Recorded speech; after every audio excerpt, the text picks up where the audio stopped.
Hey, good morning. This is the morning. Welcome to the weekend. And I think we've got a few interesting things to do today. I'm not sure. It's interesting to me anyway. So I guess that's what this is all about. I decided to make a video. I'm Nathan, and well, I don't know. I want to make a video. So yeah, I think today is going to be cheese. Cheese. It's a cheese making day. Yeah, mainly because, well, it's Saturday. It's the morning. And I came in last night after a full week of work. Still had to milk the cow. And I was worn out and I didn't feel like putting it in jars. So, I, I just cheated a little bit. And I set it on the table and reached in the freezer and then grabbed a little bit of cheese culture and threw it in there and threw some rennet in there and put the lid back on it and said, I'm going to bed and we'll have cheese in the morning. So I haven't opened it up yet. And I guess that's the next thing we're going to do is go inside and open that up. Okay, well, here we are in the kitchen. Let me get you turned around here and we'll get going. So there's the milker bucket. I haven't opened it yet. I assume there's cheese in there. Like I said earlier, yeah, I just made some cheese last night.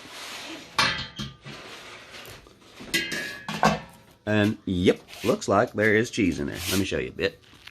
Oh yeah, see, that's what we like. It's pulled away from the side of the pot just a little bit. There's that lovely curd. This is just going to be cottage cheese. It's just a fresh, you know, make it now, eat it now kind of cheese. Everything is very sanitary. We always take precautions to keep everything sanitary in there. And I actually use this product. It's called Star San Sanitizer. It's a brewing. I learned it from making beer, actually. But okay, here we go. Let me get you set up. We're actually going to ladle this over into an actual cooking pot so that we can work with it. So let me get back with you at the pot's eye view. Okay, here we are, pot's eye view. For a second, it's going to be stove's eye view. Because what I like to do is I take this pot, and I take this pot, and nest them down inside each other. They're just plain thin little stainless steel pots from a restaurant supply company. Yeah, that handle broke off 10 years ago probably. I've had these things for a while. So what we're going to do is just pull as hot of the water as will come out of the tap into this pot. Okay, while we're waiting for the water to heat up, we'll go ahead and ladle this cheese from here into our sanitized inner pot.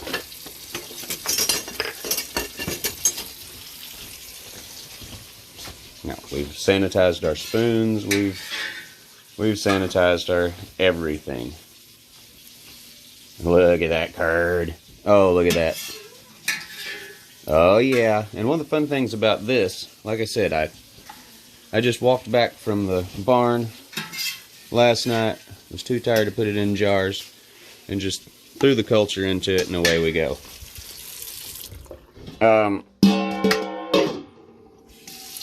of the cool things about that is the cream has not risen yet.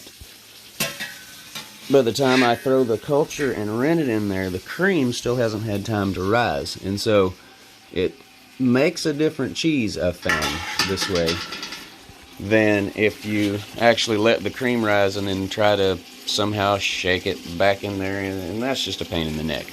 And so this is a really fun way of doing it. And you can actually see, maybe if I make some more videos or something, you'll be able to see the cream top on the cheese. If I leave very much fat in there at all. Now this is also obviously a full fat cheese. It's whole milk from a cow. She's half Holstein and half Jersey. Hopefully her Jersey mama will have a baby here in a few months and we'll be rolling in it. Alright, so anyway, cool. I got the hot water in the pan. We're getting ready. We're going to finish ladling this cheese in here. Sorry, I got distracted. It's easy for me to get distracted. So yeah, we're just going to keep ladling that in there, and I'm going to keep filming it. Look at that.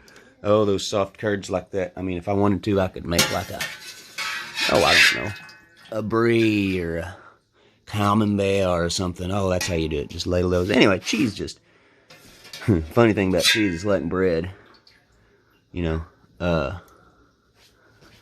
it wants to make itself. I mean, cheese just likes to be cheese. Milk likes to make cheese. You might not make exactly that camembert that you were looking for every time, but you know, it's hard to make a bad cheese as long as you make sure and keep everything that's in contact sanitary. Then it's really hard to make a bad cheese. Alright, I'm going to have to put the phone down and finish this up. Okay, I got the cheese out of there and into the pot. Now, I'm just going to go ahead and just take my ladle. And I'm just going to kind of cut it up roughly into some chunks. Not going to be too particular about it. I like large curd cottage cheese myself.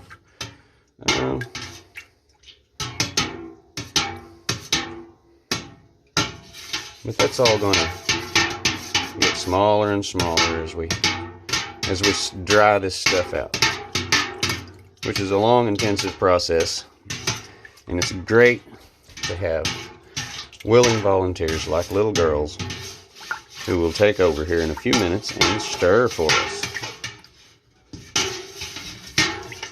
Alright, there we go. Good enough. Got that cut up. I'll just leave that ladle in there. Okay, there we go. Now what we do is we let that rest for just a little while. Let it settle back down, about 5 minutes, and then we'll add it. We'll start to double boil it. Okay, so here we go. We've got our hot water in our pan. We've got our curds that have rested nicely underneath the whey for just a little bit. I'm just gonna settle them down in there. And now, fun part is we've got to start stirring, and we've got to keep stirring, and we've got to keep stirring. And what we want to do is to bring this cheese up.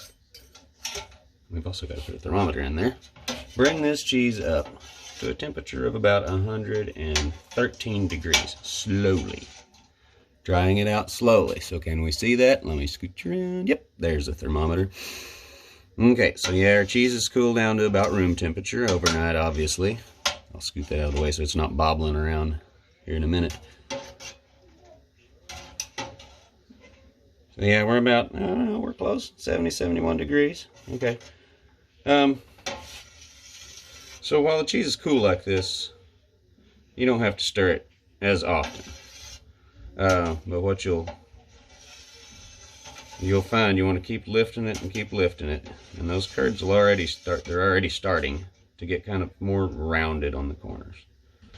And we'll find that over the course of this, as we warm that up, as it gets warmer and warmer. Oh yeah, now we're pushing 80 now. Those curds will harden, stiffen, dry out, become a lot smaller. The whey will get more and more diluted, looking more greenish colored. And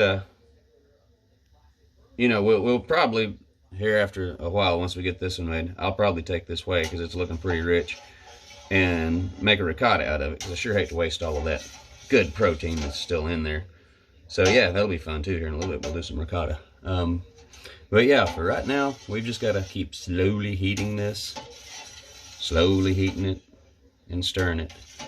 And over the course of about the next half of an hour or so, we'll get it up to, like I said, about 113 degrees or so. And we'll just check back periodically over the course of the next half hour, and I'll show you how the curds will get more tight, harder and tighter. So, check back with you in a minute. Oh, and I forgot to tell you that after I get this stirred in for just a few minutes, I'll reach back and turn my stove on to medium. And so we've got our little double boiler setup going here. So I don't know what the water comes out of my sink at, about 140 degrees, probably somewhere in there. I don't know. But you know, we have to replace that heat as it's transferred to these curds here. Transferred to the curd. So here we go. We're up to, about 92, 94 degrees looks like.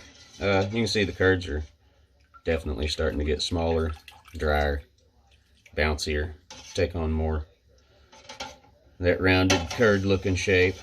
Let's pick one up here. So they're still soft yet, but this is what we're looking for. See if I can get my hand up here in the phone. Okay. Boop. You see that? That's soft and it mushes all out. Yeah, see, there's a lot of whey still inside that curd. Don't know if you got a good shot of that. Let's try that again. A lot of whey still inside that curd.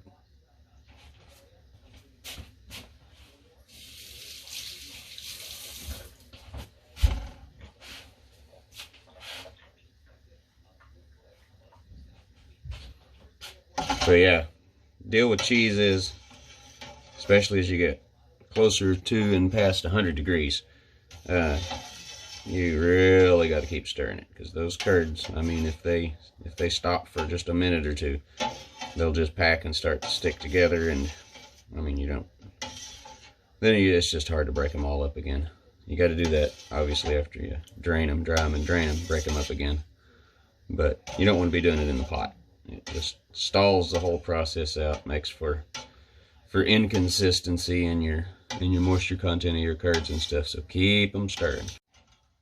Yeah, so we're up about 102 degrees now. You can see the curds are still doing their curdy thing, getting a little drier, a little harder, a little smaller. Let's crack one open and see what she's like on the inside here. Yeah, there's still quite a bit of whey in there. Not too bad. I'm gonna taste this one though. Oh man, that's good. That's good. That's like halfway between yogurt and cheese. That's good. And that's probably because of the cultures I used in there. I haven't talked about that yet. I used, to get this thing started last night, if I remember, I used a 1/16 of a teaspoon of Aroma B and a 1/16 of a teaspoon of a mesophilic choose-it. Your MA11, I believe is what it is. MA11, yeah. Those are both just really good, low temperature, cheese making cultures. They're, well, Aroma B isn't, but the MA11 is, that's your basic low temperature cheese making culture. You can make all kinds of stuff with MA11. You can make, even cheddars and you name it, anything with it that's a low temperature cheese. 104 now. We're at 104 now. So yeah, those curds are quite tasty, and it's probably from that Aroma B, because you actually do use Aroma B in your cultured milks and things like that, where you're making yogurts or you're making really, really soft and semi-soft cheeses. Aroma Bs are great in those. So I thought, what the heck, I'll throw a little in this one. I don't remember if I've tried it in cottage cheese or not before, but definitely good.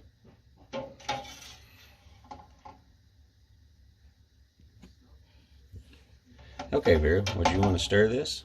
So, alright, so what we're going to do, look, I think I was showing them earlier, but you want to just gently stir it and lift it. Stir it and lift it. You don't want to stir it and make it just spin around. Just keep it lifted up off the bottom. Yes, sir. Think you can do that? Mm-hmm.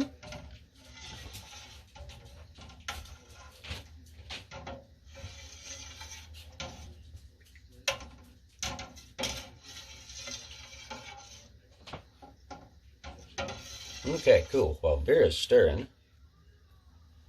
I am going to go ahead and get our colander rinsed and sanitized to get us a muslin cloth for draining the stuff, because we'll be moving on to that stage pretty soon. We're at about 106 degrees right now. Yep, and Vera's showing you there, the curds have started to dry up and shrink. Hold those up a little more. Yeah, see that? And the whey is starting to turn more greenish. Mm-hmm. Good job. All right, you're doing great, kiddo. You just keep stirring away there. Oh yeah, Daddy. There you go. Hi, my name is Vera. That's the guy you were Dad, the guy where you were watching. I'm his daughter. It's okay, I can pause it. And the cheese here we're making is going to taste really good.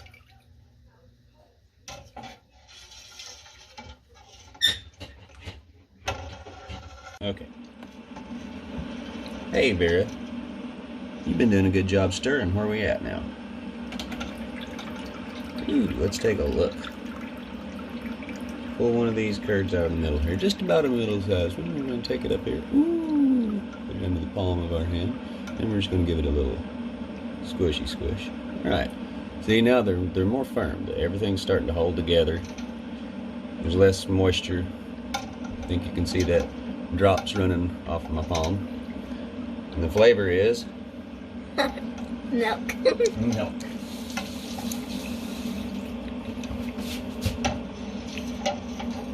They can stand to cook for a little bit.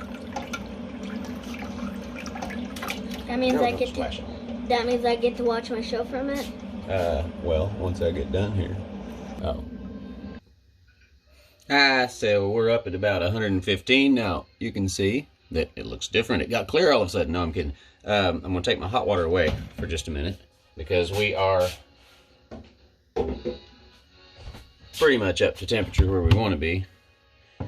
And now I'm going to try to get you to pot's eye view, and I'm just going to hold it at about 115 degrees and keep stirring it until the curds get basically to where I like them. They're almost there. They're just not quite dried out enough. Still a little too soft. Tasty though. All right, back. Yeah, pot's eye view from the other side of the stove. Yeah, so I just pull it out and I set it on a cloth. Make sure your burner's cool before you do this, because that burner over there is a hot burner. We don't want to add any more heat to our cheese curds right now. Now I've got our hot water still sitting over in the sink in reserve. I haven't poured it out yet or anything, so if it started to cool off for some strange reason, see, we're down to about 112. If it got too cool before it got dry enough, then I could always add a little more hot water. But I mean, we're just about there. That's looking pretty good. Those are pretty consistent. Curdy curds, and then they'll dry out more in the next little while, hour or so, as I let it drip dry.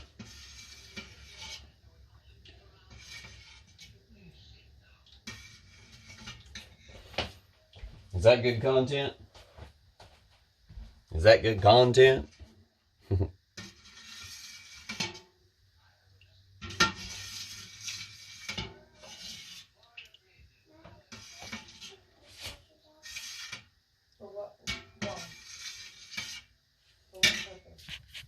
Alright, so yeah, I put the pot back in the other pot full of hot water. We were getting down to about 110 degrees, so I just wanted to cook a little bit longer. I mean, just like a couple more minutes.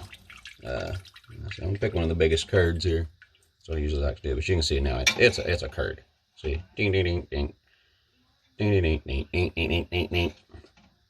See, that's curd. That's curd right there. It's family cheese.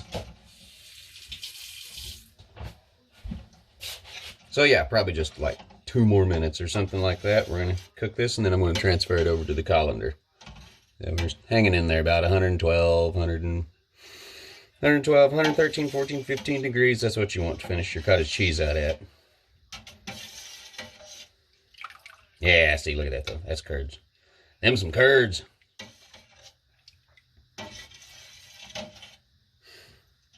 So I've got what I've done. I just got another stainless steel bowl set up, and I have a muslin cloth in there, and boiling water poured on top of that muslin cloth to sterilize it. Good enough for our purposes. And yeah, I'm just about ready. I'm going to give up on stir because still got some ricotta to make. So that'll be cool. So here in a minute, we're going to leave pot's eye view, and we're going to go over and look at the draining process real quick, which there's not a whole lot to it. But we'll drain it, and then when it's drained fairly well, we'll put that whey back in this pot here, and we'll make ricotta out of it.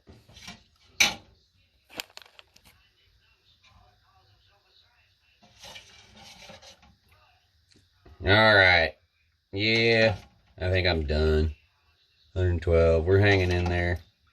At 112. I'm done though. I'm ready to make some cottage cheese. I'm ready to finish this off and try it, actually. So, now we're going to get into the transferring process. Be back. All right, so here we go. Okay, so here we go.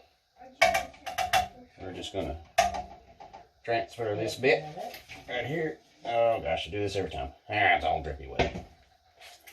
Transfer this bit here.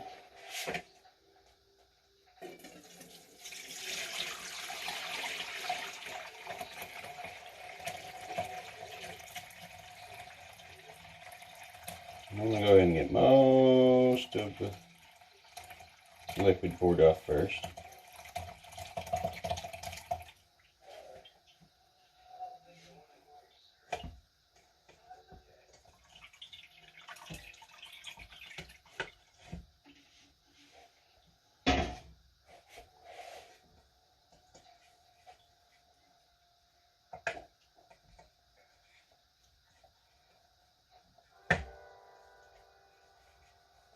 And it can be a bit cantankerous to drain sometimes. See, this is wanting to be ricotta already.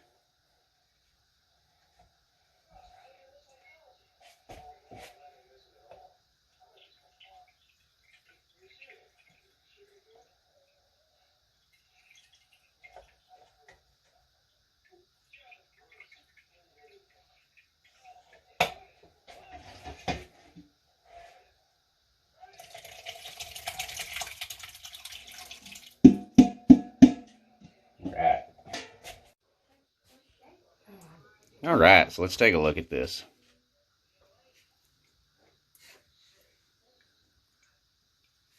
All right, see, so here's what we're looking at. It's our actual cottage cheese. There we go, boom. Nothing to it. So we're just going to let that drain for a little bit. That is so good. We got to let that drain for about an hour. Let it dry up good.